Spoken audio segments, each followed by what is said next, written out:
to Generation X Paranormal.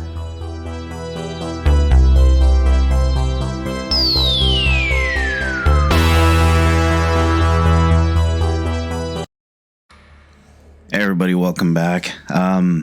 So if it sounds like I have a cold, it is. I told Nicole earlier I'm going to have my sticky shoes show. So this is my sticky shoe. If you don't know what that is, you should watch Friends. But anyway, so today's topic it's interesting.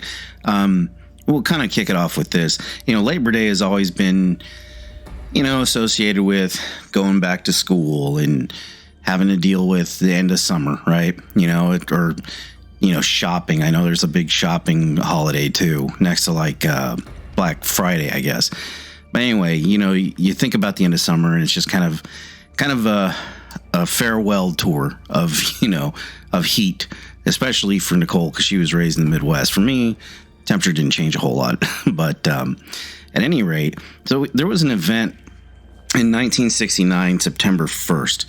And when I say there was an event on that day, there were events prior to that, and there were some events after that date. But these were, what we're about to talk about mainly happened on September 1st of 1969. And if you don't know what that is, or what this incident is, it's the Berkshire UFO. So the Berkshire UFO incident happened basically around Berkshire County and Great Barrington, Massachusetts. And that area, it's absolutely beautiful, and especially at that time of year, people are seeing all the, the bugs, all the lightning bugs and stuff like that. So it's a lot of fun, and I'm sure they had parades and everything that day. So there were a lot of people out, and for some of these people enjoying the day, there was an encounter that they weren't really expecting. So the Berkshire County, Great Barrington, Massachusetts, September 1st, 1969 UFO incident. So Nicole's in here, and she's going to bring out some great information. And I'll kind of preface with, we are going to cover 5 incidences, but there were a lot more.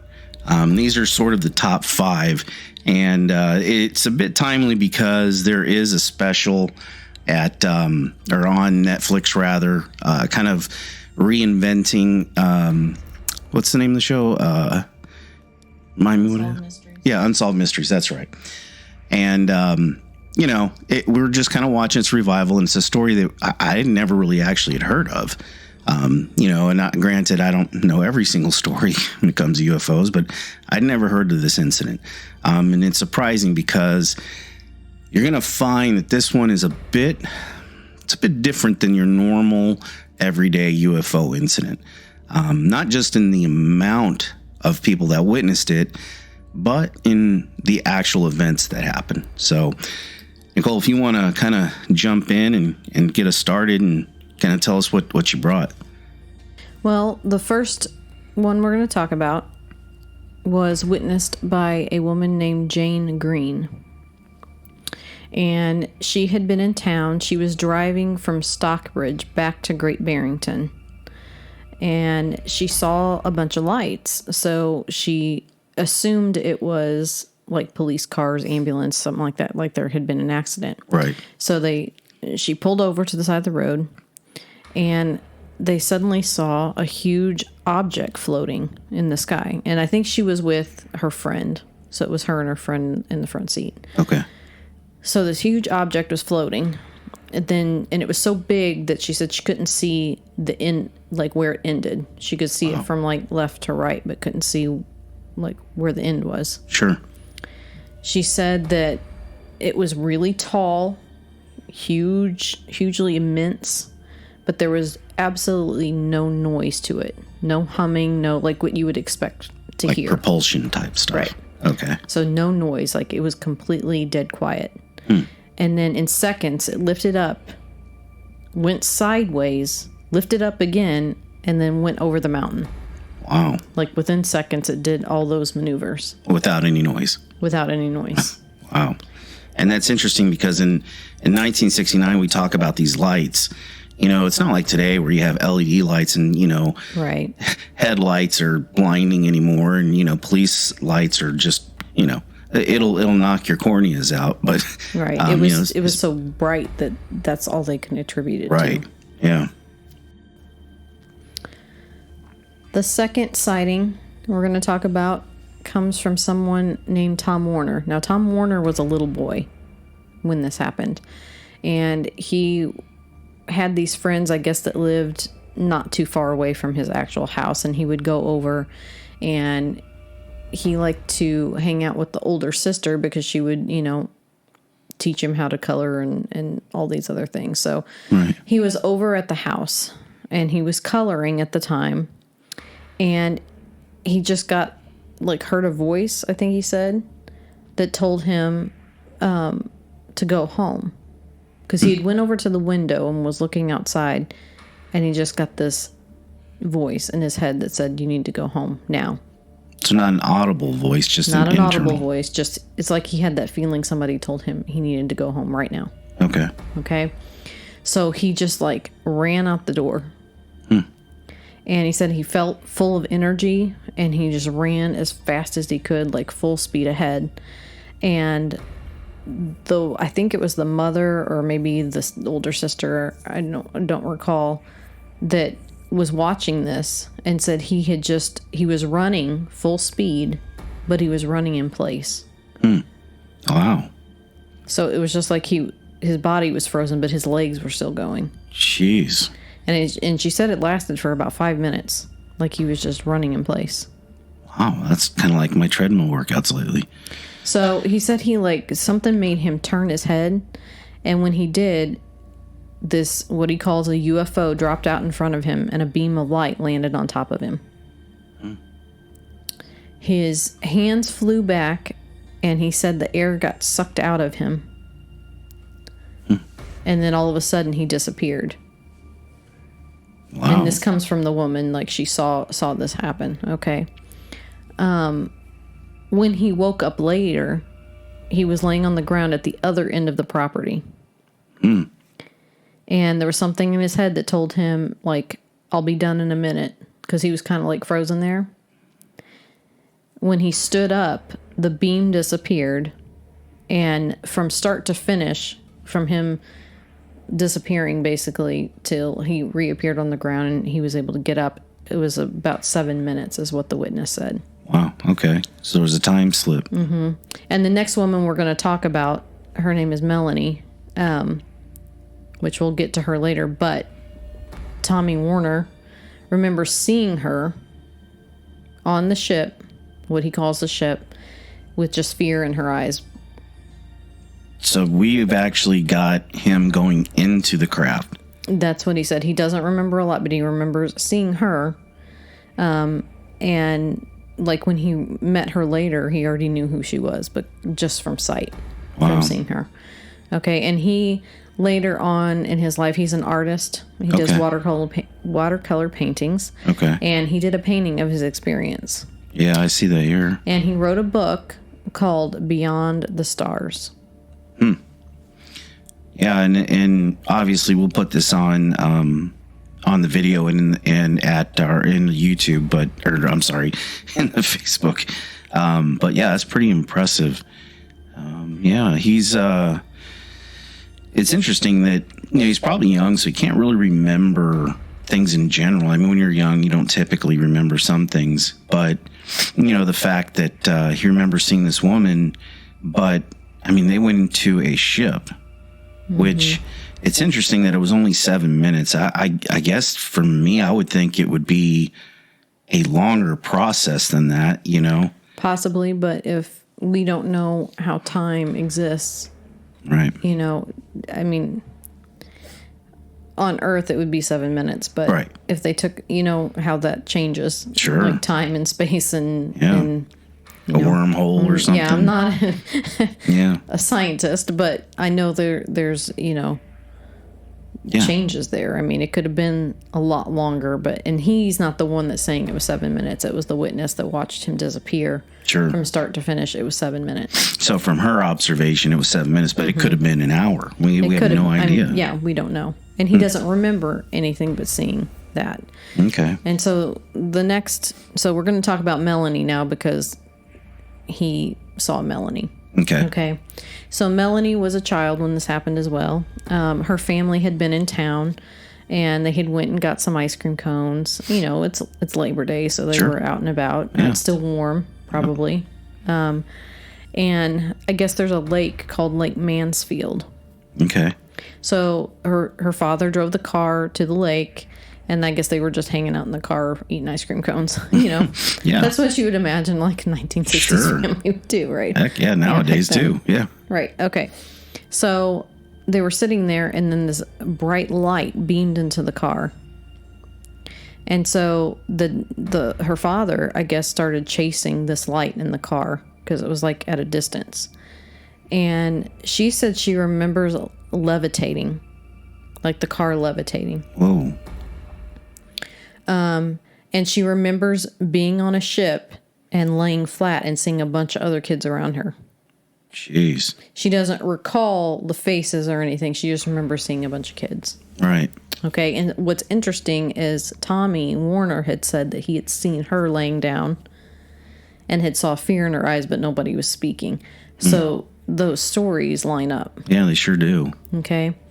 And she said that she was laying there, she could see the kids, and then all of a sudden they each started to disappear one by one. Oh, so in the room as she's there, she's watching in the ship, kids. yeah, she's watching Okay. kids just disappear one by one. Wow. Okay, and remember Tommy Warner said, you know, all of a sudden I was back on the ground, but at the other end of the property. Right. But in the general area of where he got taken, right? Huh. That's what he said. Well, Melanie said that she woke up at the lake, like where they had been with the car, but she was by herself, and she had to walk home. Wow. So she didn't come back in the car or anything. She was just by herself. And when she met Tommy Warner after this all happened, she said she felt an immediate connection with him, like they had shared an experience, even though neither of them had talked about it yet. Yeah, I So mean, I thought that was pretty interesting. you know, you figure that's a pretty traumatic event, you know, whether or not, you know, they consciously know it, subconsciously, you know, it's very likely. So I'm going to go with this next experience before we get to the last one, Okay. because there's a lot involved with this guy. But there was another eyewitness account that's not as popular as the rest of these that I'm going to talk about. And it was from some man named Kevin Titus. And he was a child as well. What's interesting is these were all kids that seem to have these experiences, okay? He was playing with a friend in Great Barrington, and they decided to track down two of the farm's missing cows. So they were on one of the kids' farms, okay? And they stumbled upon a dead cow, and he described it as being ripped apart, but without any blood. Wow. So it was like completely ripped apart. Like, and nothing, you know, that's not something a wild animal would do or a coyote would do. Yeah, there would be that. there would be a lot of blood. mastication. There would be parts. There would Right. be, yeah. So it was completely ripped apart, but no blood. He said that when they found the cow, then the two boys were then bathed in bright lights, and they saw like a tortoise shell shaped craft hovering without noise. Which again, like from Jane Green, she said Right. there was no noise. That's pretty amazing. Him and his friend, they alerted the parents, who also saw the lights and the UFO over their farm. So they saw the lights and the UFO. They immediately called the WSBS, which is the local radio station, and the police. And he says that he mentions that the military was informed of the event. Okay. And the military confirmed that none of their aircraft were in the vicinity, but that their radars picked up odd activity in the area that weekend. How about that? And so it wasn't just that day. There were reports from the day before and the day after. Right. There was multiple, but a lot of it seemed to happen on September 1st. So it's interesting that the military made a statement, especially back then. Yeah. They wouldn't do that back then. Yeah. So we'll go on to this last one, Thomas Reed. Right. Okay. And if you look up this UFO incident, you're going to see a lot of this guy. His face is all over it. Yeah, he's kind of the poster boy for the incident. Yeah. And what I found out about him in doing more research is him and his brother have said that they had experiences before this even happened. Okay. So this happened in 1969, but let me see. He said in 1966, so 3 years before this happened, him and his brother saw lights and figures in their house before being led into the woods and beamed into a UFO. So this is what he said in 1966. Jeez.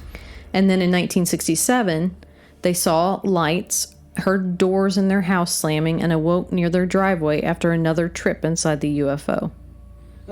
So he's basically claiming multiple abductions. Sure. Okay. So we'll go to September 1st, 1969 for him. Okay. Sure.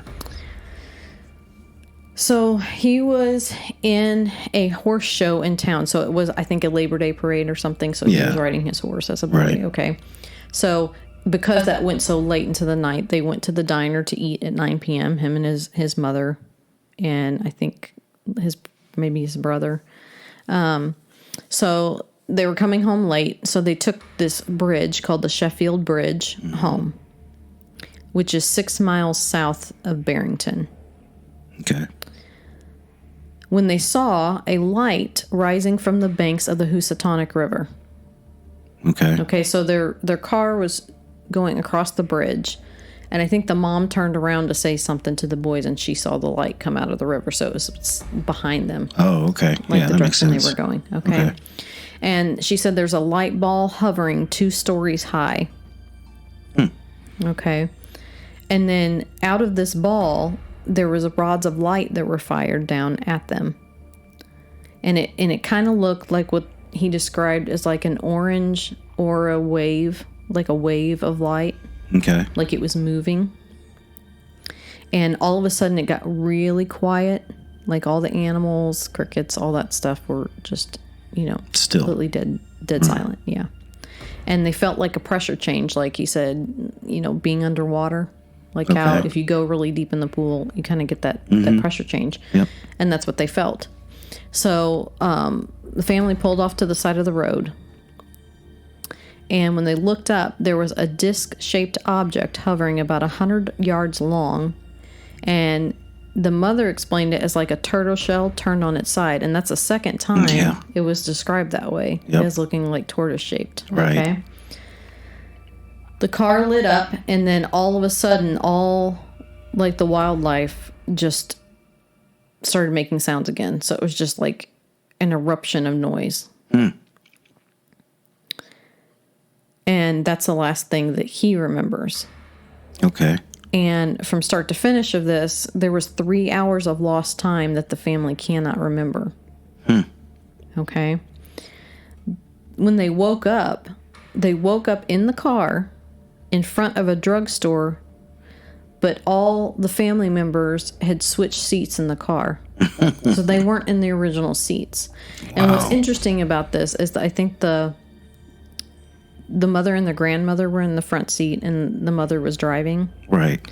And the grandmother couldn't drive, and she was in the passenger seat. Well, when they woke up, the grandmother was in the driver's seat. Oh, jeez. So they were switched, and there's no way that could have happened. Plus, they were in a different location. It's like they had been taken and put back, but somebody messed up in UFO land and charges to be called because they put them in the wrong seat. So it was like so that they wouldn't remember.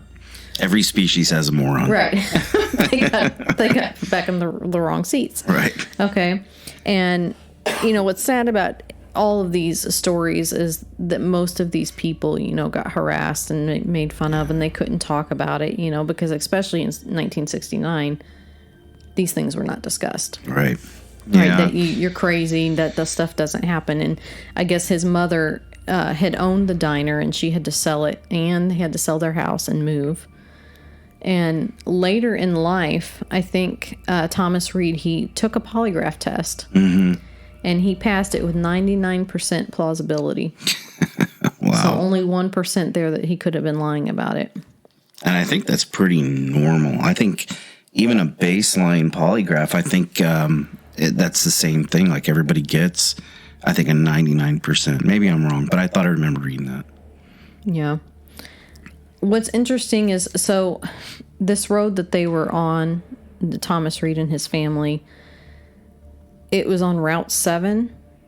So that highway goes from Connecticut to Massachusetts to New Hampshire and then Vermont. And the reports of the sightings that night came from towns all in close proximity to Route 7. So it was just in that general area, it seemed. Sure. Okay. And then, I mean, there has been a monument erected at Sheffield Bridge. It was immediately graffitied, like right after that, just like crossed out. America. But local supporters, raised the money and, right. I think it was like $5,000 to put it up. But that bridge is no longer, you don't travel over it by car. It's like a walking path, and there's a park there. Yeah, it's funny. I'm looking at the pictures here, and if you paint that thing red, it looks like the Beetlejuice Bridge. Yeah, it does.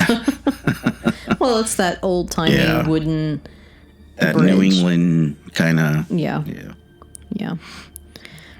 So after all these sightings, basically that day, a lot of these people called the local radio station, the WSBS, and the DJ's name was Tom J.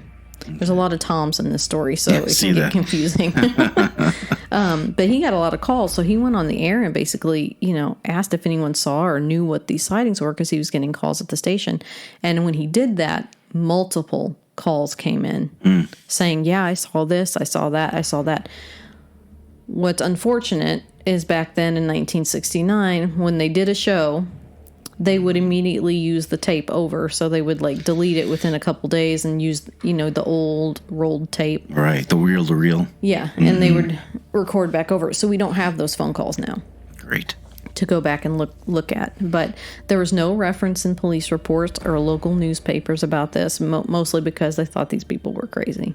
So they didn't record anything down. So there's not much to say that people witnessed anything. We're down to pretty much just eyewitness accounts instead of any kind of written or documented reports. Right. Now, there was a sheriff there, and his name was Galata. Okay. And he remembers people calling in and saying that they saw disc-shaped objects landing slowly in the fields. So, but nothing was recorded. So, right. But he remembers them calling about it. Okay. And he found it interesting. Well, yeah, I mean, even for a person who's into, or is in law enforcement, I should say, I mean, just because you're stoic and just because you try to play everything by the numbers doesn't mean that you can't, be witness to something like this. Yeah. So, even though there's no written or audio record of these things happening, okay? The Great Barrington Historical Society and Museum inducted Thomas Reed's story of his experiences into their archives, and based on his accounts and written records provided by the radio station WSBS, they declared his account of the Berkshire UFO to be true from a professional historian's perspective. So they went ahead and erected this thing near the bridge, and they have a park there, and there's different monuments, and I know different paranormal UFO shows have donated benches there. Yeah, I think Travis Walton, right? Travis Walton did. Yeah, that was a pretty big story in my neck of the woods. Mm-hmm. And what was some of the other Ancient Aliens was one. I remember that. There was a few different. So now it's a little park you can go visit. It's right next to the bridge, and you can kind of see where the area happened. Well, so there's the facts, right? I mean, that's the story. That's what we know. So, it's Labor Day. I'm just trying to unpackage everything here. It's Labor Day. It's still nice out. People are out and about. And they all share the same incident. What I find interesting about that is, you hear about a lot of these these abduction cases, and it's usually one person, maybe two, and they're usually together. Right. You know, they're in a vehicle or something like that, and they get abducted, and you know, I call it the magic alien vacuum sucks them up into the thing, and you know, they have their own experience. But you don't typically see, you know, such a large array of people, especially in not exactly in the same area, but you know, within a radius, having the exact same phenomenon or event or whatever you want to call it. And it's interesting that it all happened on the same highway, Highway 7. You know, I know that the historical part of it says that it's likely to be true. Well, I think it is true. They all had some kind of incident. You know, whether or not it was a, you know, of course, there's a lot of people that will say, well, it's some kind of mass delusion or, you know, some mass hypnotic thing that happened. That's what most of the people that will probably say, well, it's not true. There's some kind of, you know, there's something that happened to all these people at the same time. I personally don't believe that, but the reason I find this story so compelling is the fact that so many different people had the same incident or the same experience. Same description of what the craft looked like, saying there was no noise coming from it. Yeah. What I find interesting is the majority of these people were children. Yeah, that's interesting. Now, there were a couple of families. Right. But it seems like it was kids.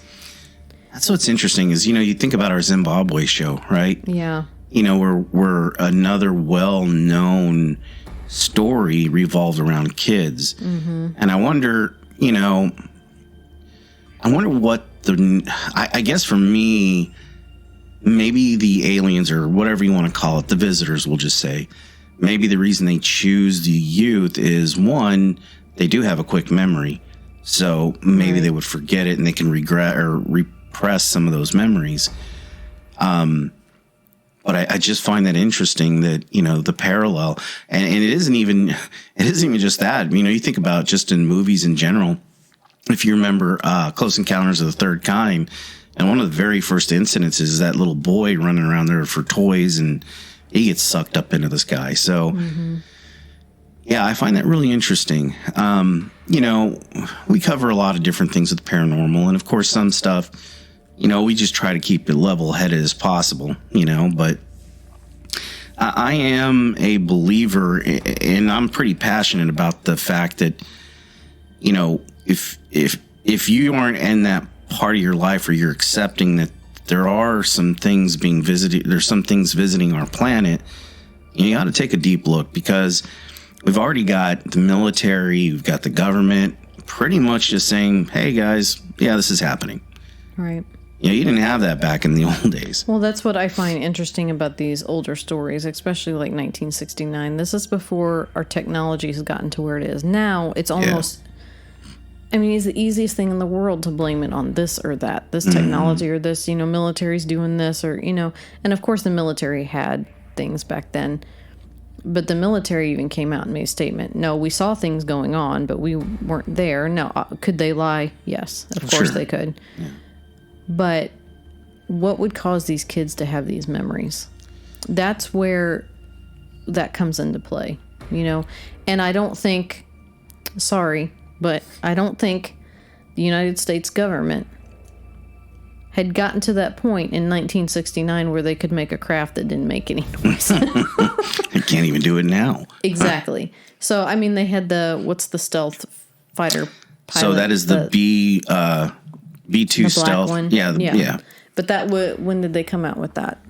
Well, I mean, they had been testing it way back in like the early 80s, and arguably the SR-71 was part of it. About. Yeah, that was SR-71. 60s, late 50s, early 60s. Okay, so that, you know, we've seen one up close and personal in Tucson, Arizona. Mm-hmm. You know, they got the Air and Field Museum, you know.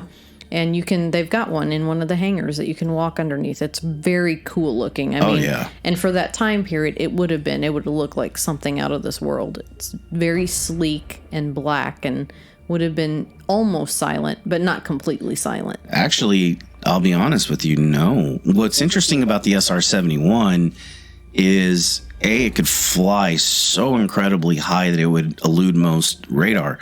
But the paint scheme actually did a lot of that. But I can tell you right now, I've actually seen one fly at an air show. You cannot mistake that thing for being silent. Yeah. It is god awful loud. But it still looks like an airplane. I mean, that's the thing. No matter how you say how revolutionary it looks, it still looks like a man-made airplane. What these people are describing are disc-shaped, turtle-shaped. And the one woman, I think, described it as like taking a turtle shell and turning it on its side. And then, so that's the shape of it, but then it had like kind of like the ridges, like the edge of a turtle shell would have, you know, like on the ends. So have those ridges. We don't have anything like that. No. And we definitely wouldn't have had anything like that in 1969. No, I mean, for us, you know, you can have an SR-71, you can have the, you know, the B or the stealth bomber, the stealth fighter, you can have all that stuff. But in the end, flight characteristics and aerial flight for us is still relatively the same. You have a wing and you have some form of thrust. Right. Whether it's a prop, whether it's a, you know, an engine, whatever, something has to push it forward, and the wings create lift, and that's how you fly. Right. And I don't think any of these things had that. Well, and there was one description that I had read that I didn't speak about, but they talked about how it was silver and shiny, and that, you know, it came down in a slope like the sides, and then there were no windows or doors that you could see, but it had almost looked like panel looking. Yeah. Which was a different description, but I think it was one of the person that was a kid when they were little. So, I mean, that's how they, you know, we've talked about before, you know, best what they knew to describe it. This is what the words they're going to use. So, and the movement, the one lady said it in seconds. It went up to the side, up, and took off. Right. So there's nothing of ours, you know, that could have done that, especially in 1969. No, I mean, some of these UFO stories, I'm like, they can be explained away, I think, because there are things that we just don't know. I mean, there's satellites, stuff like that, you know, you see pictures or lights in the sky, I think can be explained away. Sure. This is completely different. This is actually eyewitness accounts, seeing people somewhere and not knowing who they are and then recognizing them later. Yeah. You've got, like, you know, them being talked to, them being frozen. The boy being frozen and running in place, that just blows my mind. Like, I cannot that's pretty frightening. I can't come up with another explanation for that. No, I mean, especially, you know, it would be absolutely scary for the kid. So, you know, he'd remember something like that. But to even witness that, I don't know what would keep you from going forward. Right.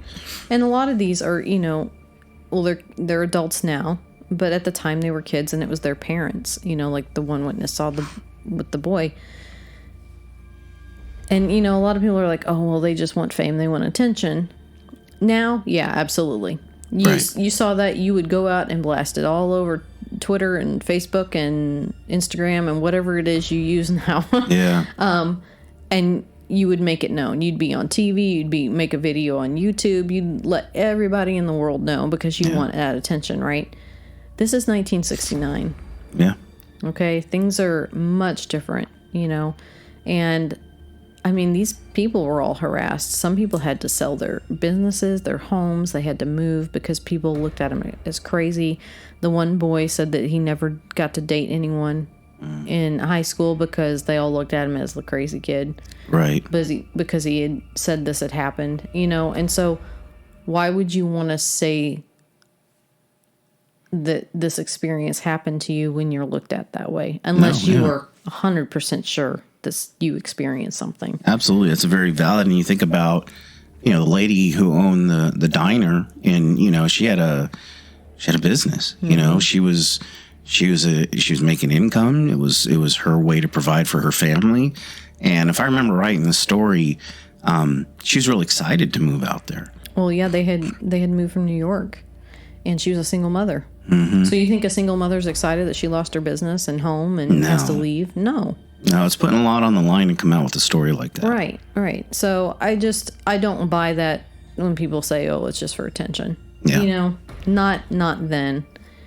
Maybe now, it's a way to maybe make money off of the situation. Sure. But I think most of these people just, and they haven't spoken about it until I think this Unsolved Mysteries, story went there and started interviewing people. Like the Jane Reed, she was, or Jane Green. Yeah, Jane Green. Jane Green. Yeah. She was in her 80s. Yeah. So, a lot of them have just tried to push it under the rug and I guess hope that it never happened again to them. Yeah, and that's something because they carried that, for the majority of their life. We're talking 1969, so that was quite a while ago. Yeah. And you find it interesting that, this was at the height of the NASA space race. This is prime time NASA, and so people they're looking towards the skies. There is something going on out there. I find it interesting, although not 100%, because I'm sure if you look through history, there's records of UFOs or whatever long time ago. You can even make the argument that even in some texts, like in Egypt, there's some possibility of outside visitors. I do find it interesting that there was such a high amount or an uptick in some of these sightings almost when we started the space race. Now, whether or not that's, our imitating life, I don't know. Maybe we just started to notice because we're looking in the sky. I don't know.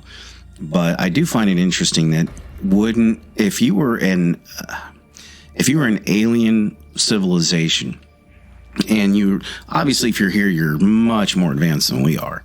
We're just a bunch of shaved apes at this point. But, once they start to get that kind of technology, that's probably where you go, all right, yeah, we probably need to make ourselves known because at some point they're going to take the lid off and see what's inside. Well, and they need to see what we're capable of. Right. Because we haven't done so great so far. No, we sure haven't. Our own planet and things that we've chosen to do. So that would make sense. And, with the short amount of time, like we said, we don't know how much time passed and how long these kids were gone. But it was almost just like a test is what it sounds like. Like, can we get all these people plucked up here and then put them back? You know what I mean? Yeah. As fast as it happened, and the fact that this Travis Walton and this girl, were on the ship at the same time. Oh, you're talking about, what was it? No, not Travis Walton. What was that guy's name? The first one, the boy, the running in place kid. Tommy yeah. Walton. Tommy Walton. No, Tom Warner. Tom Warner. There's so many names and stuff that it can get confusing. There was like 3 Tom. Yeah, I know. There was Tommy and Tom and Thomas. Yeah, and which doesn't help because there is a Travis Walton. Yeah, so it's like, yeah, and yeah, you're right. He was in the story. So sorry, everybody. I'll get on track here. Tom Warner. He saw her, Melanie. Yeah. And they were on there at the same time. Yeah. So. And they both described, he said 7 minutes, but she doesn't know exactly how long, but then woke up at the lake. So it's weird. It's just like picking from different areas. Let's see if we can get them up here, whether they did anything or not. Yeah, nobody knows. Because none of the children said that they saw anything. Right. They just saw other people laying around on a ship. Yeah, that's true. They didn't even talk about seeing an alien. They saw each other. They just saw each other, and they didn't know what was going on. And she said she couldn't talk. It's probably just from fear. Right. And he said that he saw fear in her eyes. Yeah. And then before they knew it, they were back. So it just seems to me like it was like a test. Yeah, kind of a get to know you. Mm-hmm. But then the one family said 3 hours had passed, but they don't remember anything. So there you go. Yeah, that's tough. You really don't know what to make of that. If they're advanced enough to get here, I would imagine they're advanced enough to bend time in some way, shape, or form. Whether they experimented on them or not, we don't know. but gosh, that's an interesting incident. And the fact that it happened to so many different multiple people in the same day, that's kind of at the top of the show why I said this was a bit different than some of the other ones. Yeah. And these are the ones that I like to talk about and tell others about because I had never heard of it before. I mean, there's some very well-known UFO incidents out there, like the Hudson Valley incident, and I'm sure at some point we'll do a show on that too. And there's some that it's just like one person saw one thing, or they have one description. This I found so interesting because there's so many people. I mean, we only talked about 5, right? But there were multiple. We don't know how many because it wasn't recorded down. Yeah, but there were a lot of people that saw this. Yeah. So, well, that to me is a lot more valid. It is something I'm more likely to believe, something I'm more likely to look into and to research, because while I know there can be mass hysteria and mass hypnotism and all this other stuff, not for something like this. I don't believe that for 1 second. I think these people all experienced what they said they experienced, and the fact that they can remember it. I mean, when something traumatic happens to you and you're that scared, you remember everything that happens. Oh, yeah. You don't ever forget. No. Trauma is a great memory. Yeah, I mean, you may push it down and try not to think about it. But just like we talked on the Zimbabwe thing, I mean, those kids all remember what happened. Yeah, they sure do. I mean, and they were young. They're traumatized. Yeah. So, but they actually saw, and if you haven't listened to that podcast, go listen to the Zimbabwe aliens because, well, I think everybody needs to know about that one because it still has stuck with me. Yeah. Even after finding out about it and us doing the show about it, I think about it a lot. Yeah. It's a very compelling story, incident. Huge. I mean, it really lit a fire in me, that story in particular. And so even if you go and just read about it on the internet, go do that. Yeah. But it's very interesting, and that's why I wanted to discuss it. For sure. Well, I mean, that kind of wraps up the show. Look, we actually made it under an hour. I know. But, well, listen, thank you so much. Thanks, Nicole, for bringing that in. And we've got some pretty good shows lined up. We were gone a week and, some personal issues or personal matters, I should say. But, we've got some pretty good stuff on slate, right? Yeah, we do. And after every podcast is released, we post pictures on our Facebook page. Yep.